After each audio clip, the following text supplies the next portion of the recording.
So hi, everyone. Welcome, and thank you for spending some time on the afternoon of day 2 with me today to talk about connecting in a fragmented world. My name is Paula Skier. I'm with Nielsen. I head up business development for Nielsen Auto Cloud, and I have been a regular at these conferences over the years, but it's my first time presenting, so happy to be here with you this afternoon. So we're going to talk about fragmentation and maybe take a little look down memory lane and how it may relate to each of you personally in a different way.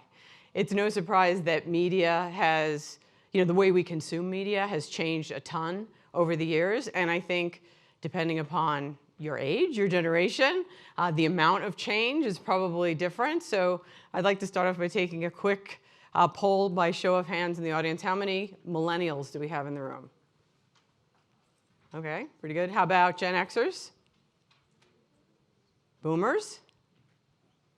Okay, all right. Well, we've got some representation. So, think about where you fit in that generational spectrum as we take our little stroll down memory lane. So, we live in an increasingly fragmented world, and the way we consume content has changed so much over the decades. So let's think about back in the olden days, for those of us of a certain age, for the 70s, 80s, 90s.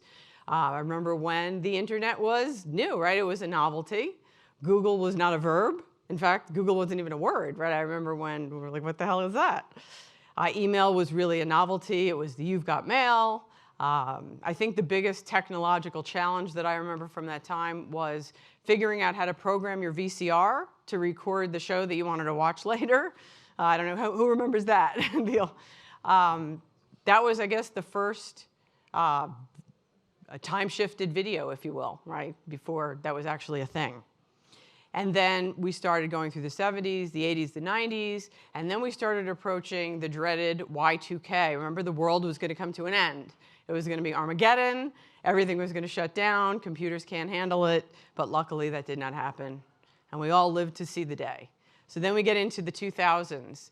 And of course, that was the coming of age of the smartphone with Apple. And even just the iPod and the disruption that caused in terms of music going digital. These are the years that social media first came about, and Facebook was new, and we had the first video on demand with YouTube.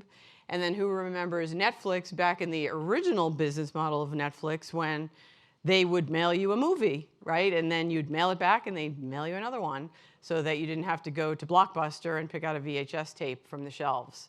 So as these devices and these mediums evolved, the pace started accelerating, and we got into the 2010s to present, which is when things have really started to take off. And now you've got all these different devices between virtual reality, augmented reality, all kinds of social channels. I mean, I remember Twitter. Who's going to use something that's only 140 characters? And there was so much skepticism now, and now look at it. And then all of the subscription services, Amazon Prime and all its competitors, and Netflix in its current iteration with all that original content, and live streaming video, Facebook Live. I, for one, am very glad that did not exist when I was in my teens and 20s. And I worry for my kids about what's going to be on there for all eternity, but be that as it may. So there's tons of fragmentation, and the way we're consuming media has changed so much. And but the good news is that people are really more reachable than they ever have been before. So what we're seeing here is some data from the Nielsen Total Audience Report, which we have copies of that report available, or if you want a copy with more information, come drop off your card at the end. But basically, we're spending more time than ever, an unbelievable amount of time consuming content.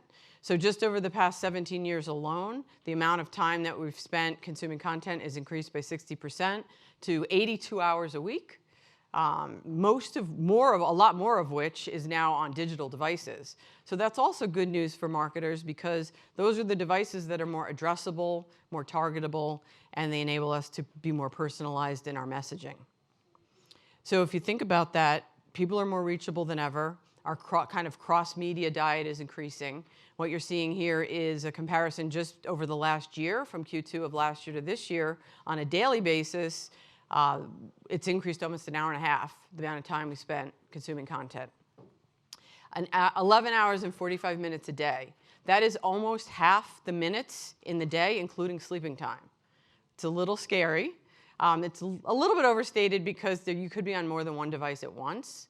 This is adults. As a parent of teenagers, I can say I think that figure is closer to 90%, including sleeping time, that my kids do not let go of their phones. So again, this is an opportunity for marketers to get their message in front of the right audiences.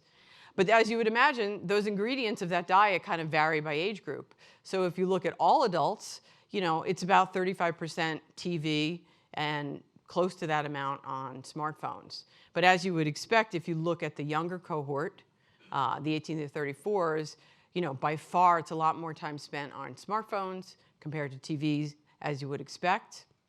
If you look at the boomers, on the other hand, switched. Again, not surprising.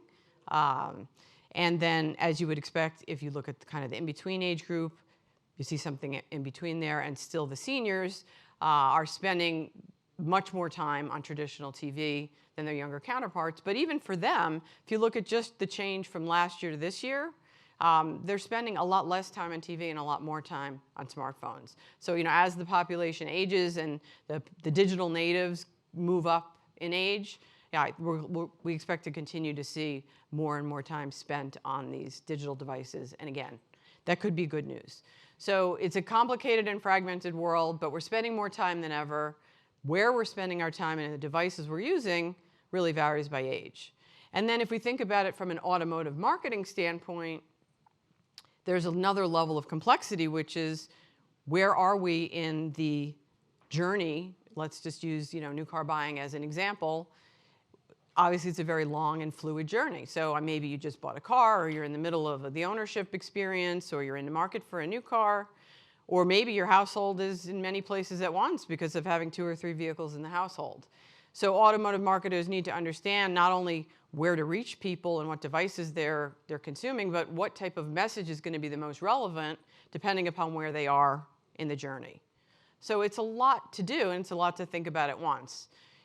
Auto marketers need to be executing across the board, filling the top of the funnel with people with brand awareness, and then obviously always driving sales all at once. It's a lot to juggle, and it's complex. So our goal is to try to simplify that.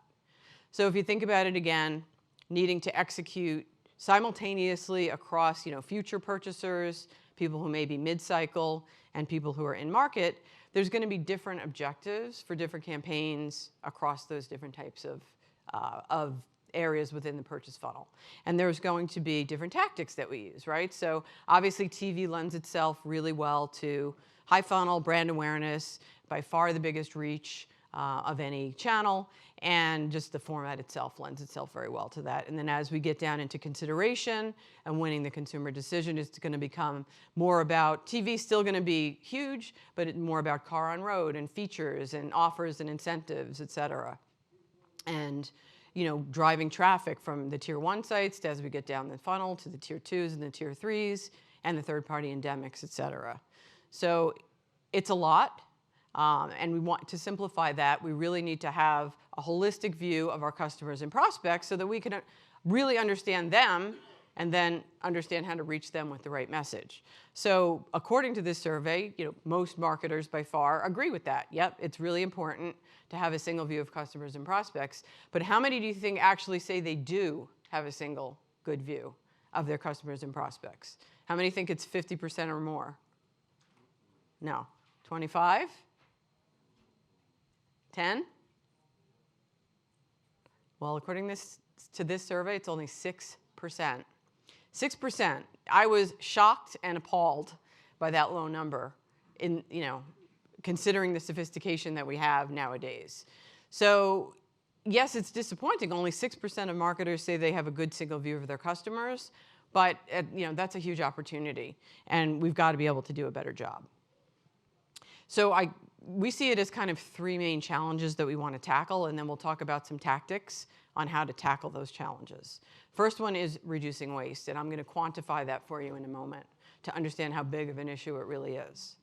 The second is building harmonized connections across that path to purchase that we talked about, and not having disjointed messaging, which I think is a problem that afflicts many industries, and automotive in particular being so complex.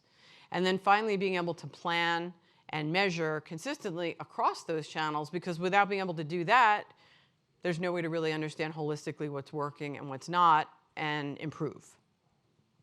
So let's talk about waste for a second. According to Nielsen Digital Ad Ratings benchmarks, 40% of digital media spend is wasted. And that's a combination of fraud and bots and lack of viewability, but also just not the right targeting. You're not getting in front of the right people that you think you're wanting to get in front of or at the right time. eMarketer says that $16 billion will be spent this year for automotive digital marketing. So if you do the math, that's $6 billion in wasted media spend just this year, just in automotive. $6 billion. So again, a huge challenge, but a huge opportunity, because if we can reduce that waste by even a small amount, that's big dollars to be saved. So the second kind of challenge bucket that we talked about was harmonized digital connections. I like this quote from Joe Barbagallo at JLR. He said, personalization is the next biggest challenge.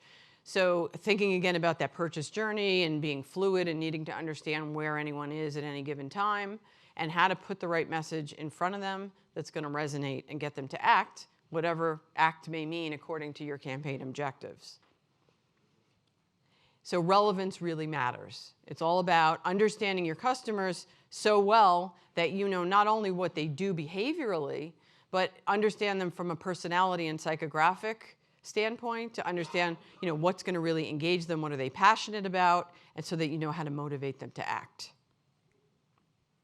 So now I wanted to show you a little bit of data from a study from our automotive marketing report that we released last year based on Nielsen's Path to Purchase study.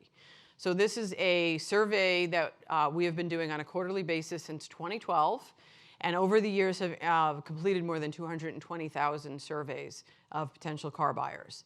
And what we're looking at here is data from that study showing on the horizontal axis ad recall, which you could think of as a proxy for brand awareness, and then on the vertical axis, purchase consideration. So as you would expect, TV is far and away the highest when it comes to recall. Just for the reasons that we talked about, biggest reach, and the format lends itself to that. But if you look at the left side, I thought it's interesting that the very top one in purchase consideration was stodgy old direct mail. So we think of that as kind of an old school medium, but yet it's coming up the highest in terms of purchase consideration, and other channels like mobile and digital as well. And I think that that's because those channels are very targetable and personalizable, if that's a word. So because we're able to really tailor the messages in those channels, they can have a really big impact on purchase consideration. So another big factor, especially now, is social. So we wanted to take a look at the combination of TV and social and how that has an impact. So what we're seeing here is on the top two quadrants are heavy TV viewers 5 or more times a week. On the right two quadrants are people who use social media. And the bars, the dark blue represents awareness, and the light blue is purchase consideration. So what we're seeing here is that, as you would expect, the highest awareness, the dark blue, is for the heavy TV users. But if you combine social with heavy TV viewership, we see a 29% increase in purchase consideration. So that means when you put those two together, it has a big impact. And even on the lighter TV viewers on the bottom there, we're still seeing a 17% increase in purchase consideration when we combine social media with TV. So again, it's really kind of all about bridging the gap. TV is still king. It's still super important, but we need to bridge the gap with social and all of the digital channels, and we need to be able to do that in a way that our messages are harmonized, as I mentioned before. And I think that we have a long way to go. So I personally, as a consumer, while I'll see TV commercials, whether it's brand awareness or whether it's more sales event oriented, I'll get still stuff from direct mail. I'll see ads on my phone and my digital, and they may be from the same brand, but like one's a parts and service coupon, one is a brand awareness, one is a sales event, and none of it really seems targeted to me and where I am in the cycle. So I think we can just do a better job as an industry of harmonizing our messages across. So, as we talked about, TV is still king. Almost 8 times as many impressions on TV as there are on digital for all adults, according to, again, Nielsen total ad ratings data.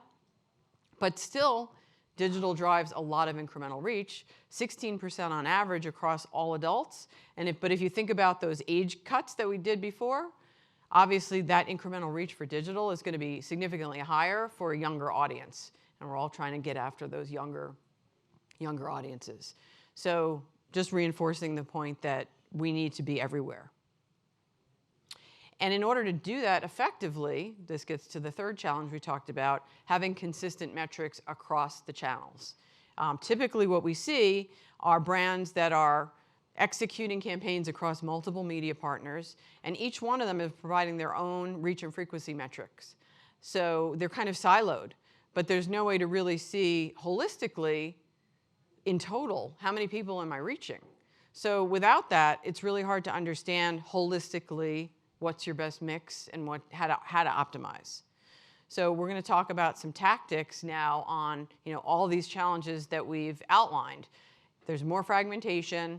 It varies by age. It varies by where you are in the purchase journey. And auto brands have to be doing all these different things at once. So how do we start simplifying all these complexities and challenges? We see there's really kind of 3 main steps or buckets, if you will, to making data actionable and being able to execute and simplify on this. The first is to structure and supercharge your data. The second one is how to best activate most effectively. And the third is, of course, measuring and optimization. So let's dig into each one of those for a moment. So structure and supercharge. Obviously, we have a ton of first-party data. First-party data is considered the best and the king, and it's great, and we love it, and we need to do a better job of using it. We have data from lots of different sources, whether it's our CRM, whether it's retail data, whether it's website data, whether it's call center, et cetera, et cetera. Then we've got a lot of technology, more and more technology, right? Our tech stack. Are all of these different components of the tech stack talking to each other in a way where there's some sort of persistent ID or a harmonized way to recognize that it's actually the same person or the same household that came to your store or bought from you historically or called your call center or whatever it may be. Really important that we figure out an efficient way to do that so that we can start to bring all that data together. And of course, that system needs to be flexible. It needs to be secure and available in real time. So this is kind of the table stakes, just to set the stage. Then once we've kind of got that in a system that's working and that's set up, we can start to organize our data and put it in, and segment it, right? So, you might have first-time buyers, new customers, people who have been loyal, people perhaps who have used incentives or who have been more profitable or less profitable, perhaps lapsed customers, disposers, whatever it may be. This sounds pretty simple, pretty straightforward, but again, I don't think we as an automotive industry are doing as well as we could with this, and I'll give you a specific example based on my own personal experience. I recently leased a new car. Yay, finally, I love that.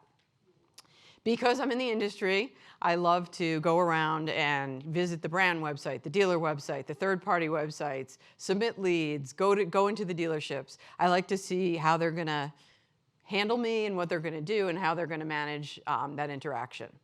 So obviously I was getting contacted by a lot of brands, a lot of dealers, reaching out, following up on the leads, great.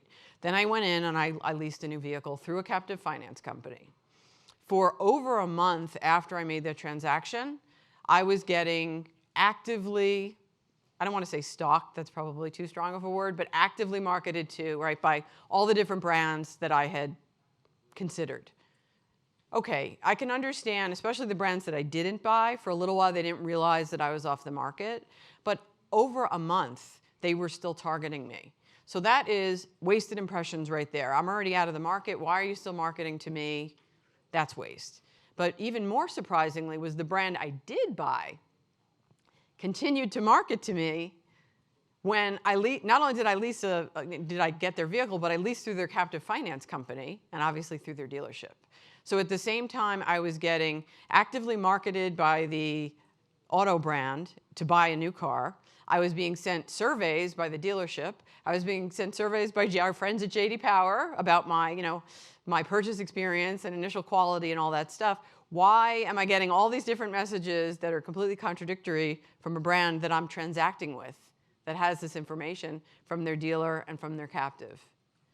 I know that it's not quite as simple as all of that to actually magically make that all better, but we need to do a better job of it, because not only is it a waste of money and resource, it's a really bad impression on me as a consumer to get all those conflicting messages. So that's my little spiel on first-party data.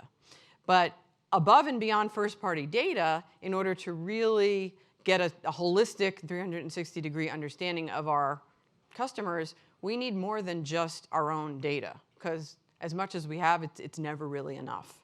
So that's where working with third party data or data partners can become really important.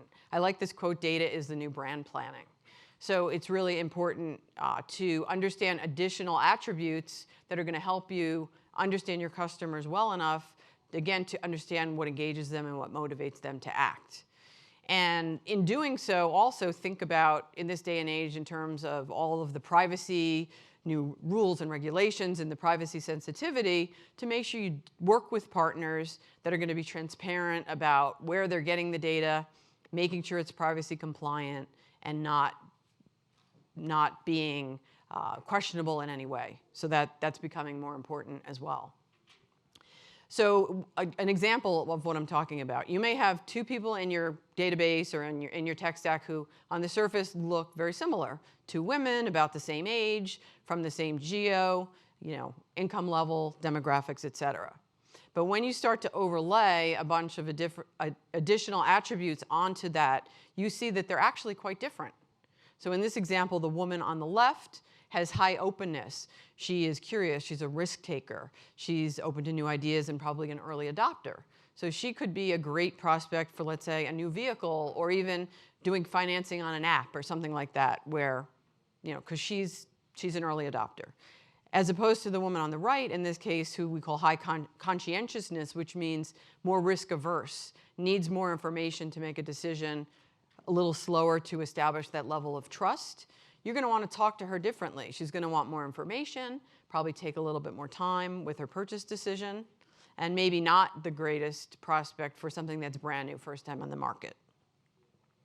So if we take this to kind of an extreme example and start to think about the thousands of data attributes that are available through combining our first-party data with outside partner data, we can start to put together really, really rich profiles of our customers, above and beyond demographics to, what are their passions? What brands do they have an affinity for? Where do they shop? Do they have dogs or kids? Or what do they watch on TV? What are their media consumption habits, et cetera? And in doing so, we then have what we need in order to really activate against those audiences in an effective way.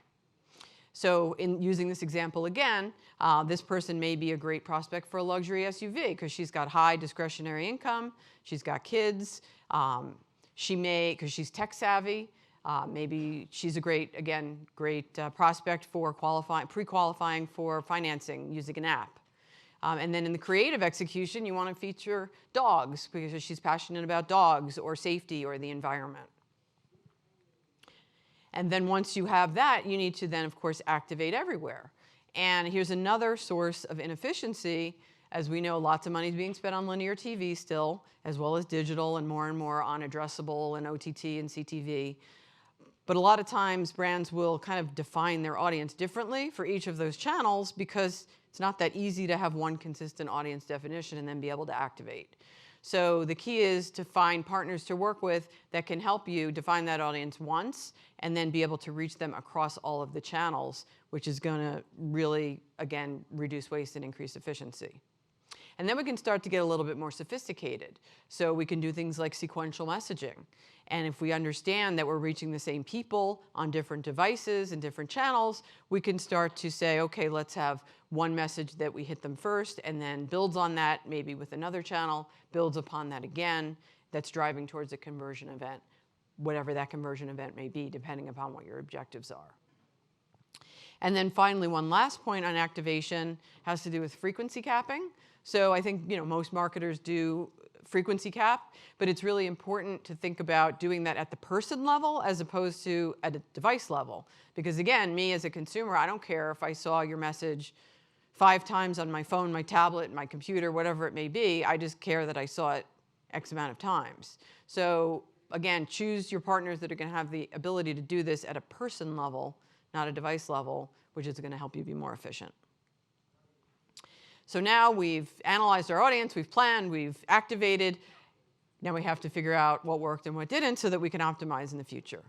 So the important thing is being able to measure what matters. And what matters is going to be different depending upon what your campaign is. So we kind of put those into 3 buckets. The first one is reach. Who did my campaign reach? Very simple, reach and frequency. Second one being resonance, meaning how did it change attitudes? And the third being reaction, how did it change behaviors?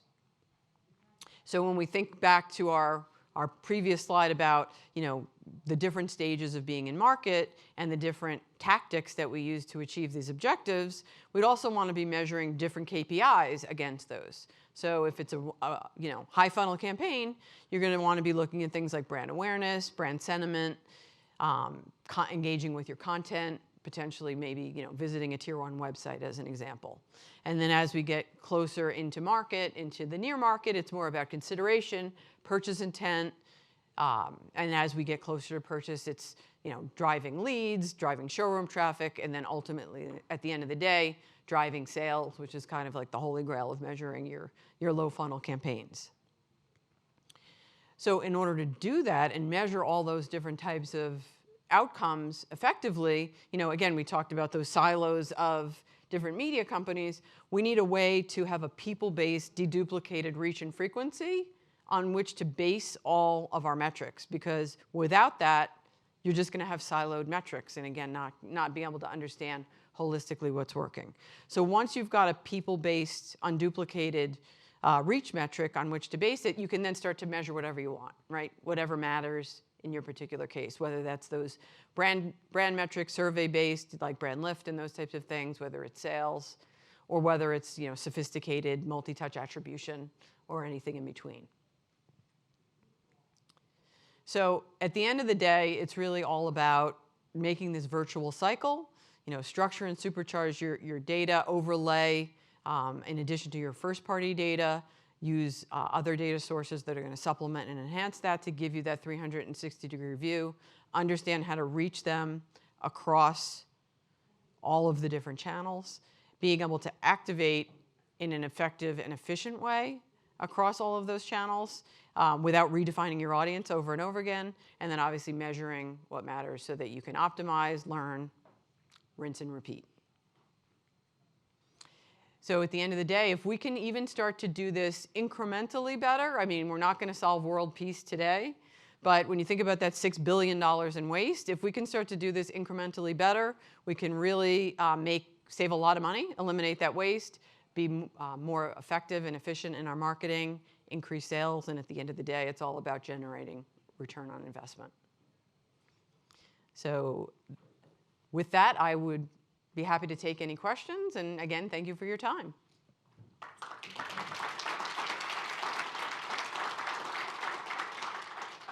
Any questions?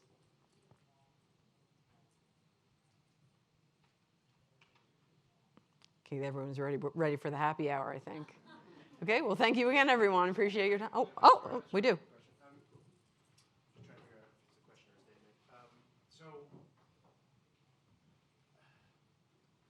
Whatever level, all of us here are involved in helping to sell a car, right? We're not selling clicks, we're not selling likes, we're selling, metal. Mm-hmm. So, whereas it's important to, at every point in the funnel, to make sure that we're optimizing those pieces. So all those KPIs are essential. But the KPIs that get you down to the bottom of the funnel are someone went to a dealer, someone bought a car. Mm-hmm. Like those are the things that really matter. Assuming it's a low funnel campaign and that's your goal, then yes. Sure, yeah, no, Right. at all points of the funnel, all those things are important. Mm-hmm. But, so it's, when you say it's a holy grail, it seems like it's unattainable. What I don't understand is it's eminently attainable, and yet not that many people are doing it. Like, do you see that like as an issue that maybe it's like Right. Well, it is. I mean, it is attainable. We have ways of measuring people who were exposed to campaigns and then what they bought. But what we see working with our clients, looking at auto agencies and the brands and their agencies, remarkably, a lot of them are just still measuring based on click, not just necessarily click, but like, site visitation or site actions, and those are all fine, but they're really just proxies because proxies, they are important. You have to measure whether the media is successful, and Right. there's going to be some natural waste, because if I put my ad in front of you and you don't buy, that wasn't necessarily a waste. Right. I'm exposing it to you on the awareness level. It's just that, at a certain point, it tightens up further down the funnel where you're like, you want to know whether someone bought or not. Right. But we still see a lot of in-market campaigns where the goal is to sell vehicles, but they're being optimized on clicks instead of purchases. And so it is imminently doable, as you said, but at least in our observation, not everybody's doing it. So again, that's a relatively simple thing that can be done today to help us be more efficient. I don't know if that answers your question or statement. I'm sure it was a question, but thank you, yeah. Sure. Yes. Can you give some examples of either automotive or otherwise, like companies that are actually doing it well or doing it better than others? What do you mean by it? Well, as far as optimizing their targeting. Right, right. Well, I mean, I'm not going to name any names, but we work with, we work with a lot of auto brands that do specifically make sure that they are aligning their media, their campaigns, and also their websites to sales, and understanding not only who's exposed to their media or who's visiting their website and buying their product, but also what competitive products are they buying, so that they understand who they're losing out to in the cases that they're losing.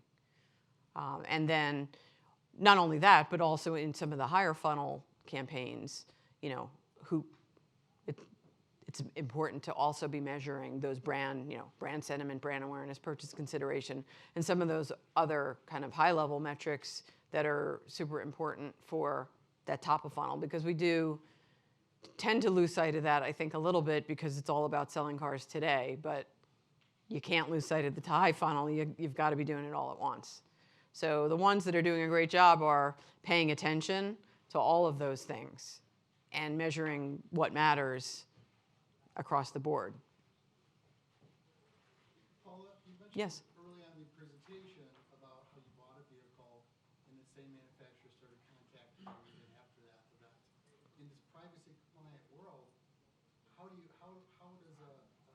ad agency or an automotive marketer prevent that or try and stop that messaging after you purchased? In your opinion, Right. That's not hard. It's not hard? No, it's not. I mean, for the Talking to each other? yeah, for the brand. Well, for the brand I purchased. List out of the people that bought, and you push it into your DMP. It's not a hard thing. Right.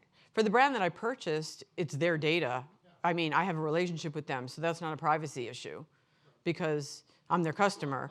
So, and in the other brands that I didn't buy, to your point, like we have sales data from sources that we can suppress people who have recently bought a car. So please do that. Is it because the different tech stacks within you don't talk to each other? I think a lot of the big automakers are working on it. The ones that I know of, they have Adobe tags across all tiers and they're suppressing, but they're not all there yet. Gotcha. I think the complexity is in the dealer space, it's very fragmented.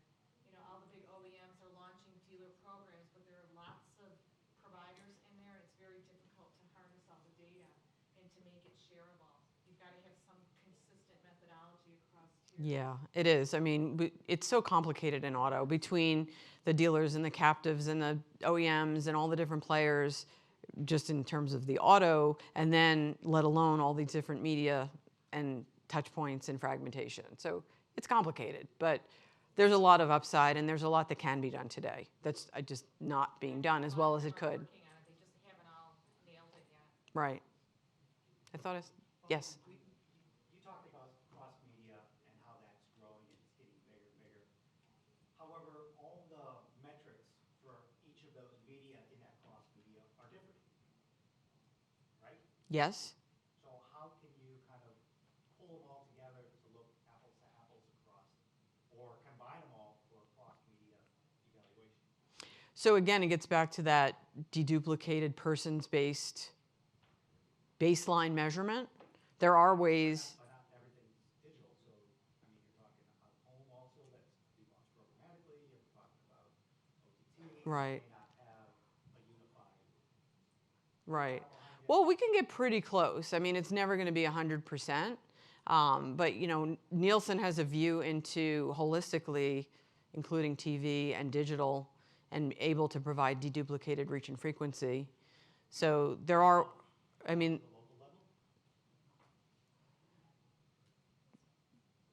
I'm not sure if it's, I'm not sure, you know, what level of granularity we report that data, but we do, you know, between all of our different sources and our panels, we do have a way to identify if you run a campaign, you know, how many people did you reach holistically across all of your channels in a deduplicated way. To be honest, I'm not sure how granular we can get geographically. Yes. In an industry that has mastered their loyalty databases, what are some smart data approaches for conquesting and getting that 50% defection of my competition?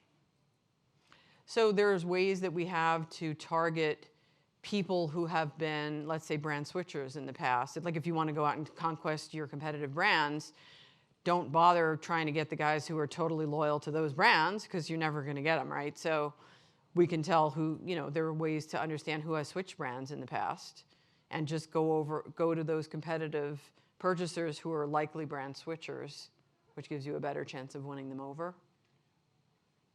Can you get more granular than that? Well, we can get pretty granular in terms of what type of vehicle they may have switched, or, you know, which brands they may have switched to, or they, you know, similar brands, or, you know, there's lots, depending upon, you know, how large your campaign is and what your objectives are.